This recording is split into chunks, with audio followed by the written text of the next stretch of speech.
Many of the people I interact with through this channel often have a background in philosophy, science, sometimes in medicine, in neuroscience or something like that, or other areas that are rather intellectual.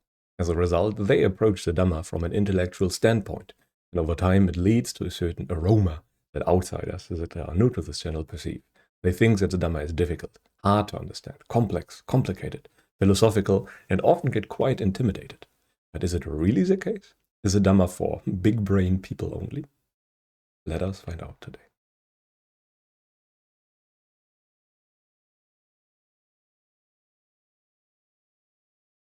Anyway, what does a typical Dhamma practitioner on, for example, this channel look like? Probably due to my own background in computer science, there are quite a number of programmers or computer scientists in general.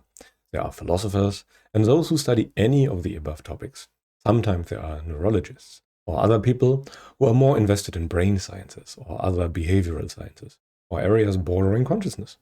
Well, there are also, let's call them normal people. Those do make up a significant portion of practitioners. And what do they all have in common? Well, they are usually highly skilled people, at least in one area of their lives and jobs. They are used to utilizing their intelligence to understand things and naturally use that as a vehicle to also understand the Dhamma. That is natural for them because it is the main tool that they use. In the process, they use a lot of smart people language and a lot of complicated words and models for practicing. In fact, they often make it seem or are fully convinced that it is necessary to practice and talk in such a manner. While it does not occur too often, there are also other people who move a bit into the other direction. There is a more lovey-dovey type archetype of spiritual practitioner that is all about intuitive practice and the ways away from everything that is remotely intellectual. They try to avoid it at all costs because they have noticed that it is about experience, as an example. For them, practice is feeling-based and always has to feel right, which often implies, practice to feel good. This kind of practitioner often declares all types of language to be right as long as it works, whatever that means. Anyways, I am obviously oversimplifying a bit to show you that you can get off track in multiple ways. Both kinds of speech get some things right and others not. So that is always important. Is it good to paint such pictures of the practice? Is it good to overthink and over-intellectualize? Is it good to underthink and under-intellectualize? Is it desirable to put everything onto spreadsheets and categories until all the knowledge aligns? Is it good to throw all attempts at formalization away and just do what feels right? Well, think about it for a moment, but I think the language I use already implies the answer. In the end, it can be quite disheartening for beginners if they do not have the greatest intellect or if they do not have the great spiritual intuition. If a skill seems mandatory and people don't seem to possess it, they get discouraged, and those who have it might even get conceited because they have such a thing by birth, and it is a privilege to some degree. So is all of that philosophy or the other things really necessary? Is a lovey-dovey feely thing mandatory? After all, the Buddha was a genius at many things, and sometimes did get quite technical in explaining things. Yet at other times he was surprisingly brief and surprisingly poetic sometimes even. Do you have to be a natural spiritual person or even an intellectual to practice? Does it help? After all, aren't there countless suttas where the Buddha spoke in a deeply philosophical way, using detailed models of practice?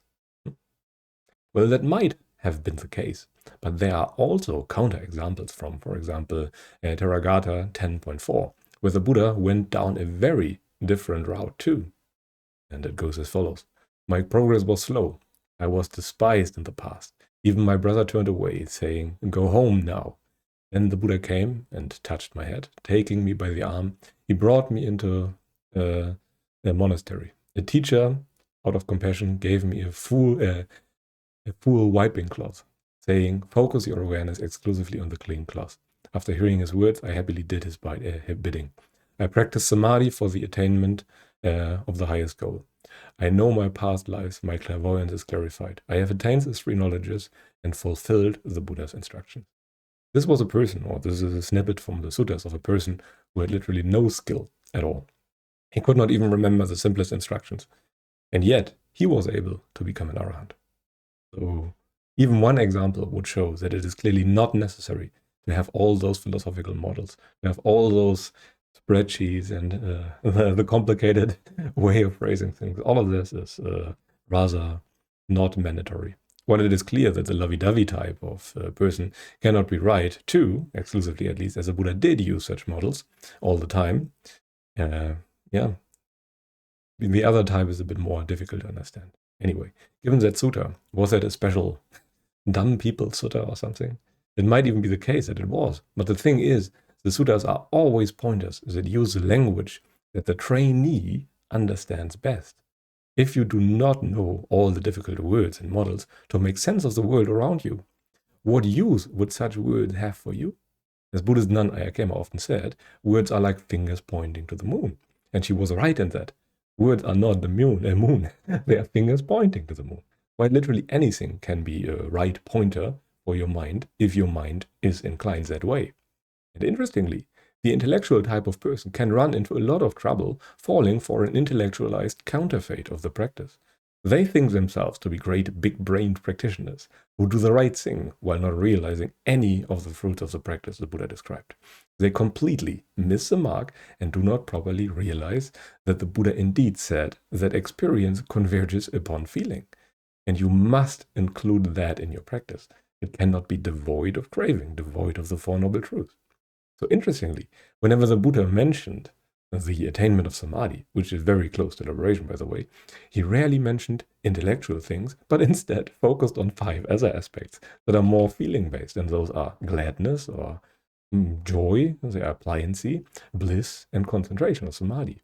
How would you do those things intellectually? That would be impossible. They are all related to doing or non-doing of the right things. They are all natural results of the right practice. And practice is something that you do, and not intellectually, but in your experience.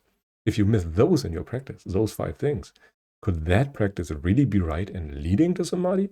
I don't think so. That sequence sometimes might contain extra steps or leave out some, but those 5 things are mentioned most often for sure. Does it sound like an intellectual understanding might help you there? Probably not. And if there is any benefit, it is probably a quite early one. Unless you fully rely on your intellect to put your doubts aside. Dhamma practice is extremely simple, albeit hard to do, and requires only a handful of ingredients. You technically only need a minimum amount of instructions, the ability to implement those instructions, and maybe a bit of faith, patient endurance, and seeing dependent origination. That is all. Fancy words can be a bonus for communication if you can teach, so you can teach better, but that is about it. Your primary need is to do the training. If you can only do that based on intellectual understanding and categorization, is that really a bonus? Is that really something good that you need additional conditions to implement the instructions of the Buddha? That does sound like a shackle to me. Do you need a great intellect for any of that? No, not at all. You need very little and can phrase the Dhamma in a very short and brief manner. You need pointers to the right things, and those definitely don't need to be the most fancy pointers at all. In fact, the shorter and more simple the better, one could argue. What hinders us is not a small intellect, it is an ill-directed intellect that is entangled in a web of views. If we are willing to just throw that all away, we could be arahants within minutes, if not right now, but we are usually clinging and holding on to. Technically, everyone can theoretically do the practice because it is a lot about undoing, enduring, unlearning, and deconditioning. Everyone can stop doing a thing. It is a practice of none to a big degree. You purify your mind by not doing the things any longer that corrupt the mind. You do not have to win the big brain lottery to see how two things depend on each other. All that hinders us from seeing that are, well, hindrances. The Buddha even called them the weakness of wisdom. And those are not due to a lack of intellect. They are due to improper conduct. They are weakness of wisdom. The Buddha said that many times. This is very important. Your understanding of the practice is a little like a raft that carries you from the near dangerous shore to the safe far shore. Do you really need a big raft that is most intricately crafted and ornated? Or will tying together a few logs do? The point is, the raft has to be functional for you, and the most functional raft makes use of the skills and inclinations you already have. Sometimes it is possible to use them in skillful ways to end up with a raft that is good enough. And good enough is precisely what matters. The Buddha sometimes said that the best kinds of vehicle is the one that gets the job done fastest, and never said wisdom, faith, or samadhi were best. In some sutras he even said it is difficult to judge what kind of practice is the best, because some people make a breakthrough to the Dhamma based on faith very fast, some based on wisdom very fast, and some based on samadhi very fast. All those things can work. That said, having a big intellect and using it skillfully is also not a problem. It can be helpful, but just as with everything else, you have to use it skillfully. The most intelligent beings on earth usually have zero wisdom, so it is very likely not a mandatory or good thing to have just like that. Take successful scientists. Do they have any wisdom on average? Well, I'm working in science, and I can tell you that the average scientist is just as conceited as the average person. They have zero wisdom most of the time. You should not develop conceit on account of it, or portray the Dhamma as if it would require great intelligence or complicated words. Needing that much would be more akin to a weakness than a strength, as explained by the Buddha, who was shot by an arrow. Explained by the Buddha to a person who was shot by an arrow, and needs to know everything about the arrow before he is willing to have it removed. You should just pull the arrow and let the wound heal, but not ask all the questions about the arrow. Who shot it? What material is it? And all those things. Why is it useful? Let your wound heal. Just to give you an example, when I started practicing, I did not know much at all. I worked on pretty much minimum amount of instructions. I had pretty much only a very limited number of books from, I think, two teachers that I valued at that time. And those two teachers emphasized emotional purification, so moral behavior and really uprooting the views and values that lead to the arriving of craving. And then I tried to figure out what all that non-self was about. It never occurred to me to wait until I understood everything. I was driven by vital concerns and wanted to find out what the Buddha meant to finally get rid of all that suffering. And as a result, I sat down and pondered, did as the instructions said, and never questioned them too much. And it did produce results, quick ones even. All the knowledge about Dhamma and everything I learned is much later, so I would be able to teach it better, so others would have an easier time than I had. So yeah, you don't need much. If you are really driven and really willing to put in the work, you need literally 2 instructions or something like that. And Sariputta in one sutta even only needed 1 to attain the number pretty much. But anyway, let us now come to the most important point. First, practitioners often think that a big intellect is necessary to practice the Dhamma. They discard what is not smart or intelligent sounding. And in reality, Dhamma is simple. It is very simple. It has very few ingredients. You can phrase it in a detailed manner, but overall it is simple. The only thing that matters is that it is hard to implement. It is not easy to do, but it can be phrased in simple ways. There are no bonus points for phrasing it in a smart way. Liberation is what ultimately counts. You really do not need much. Just endure skillfully and understand dependent origination.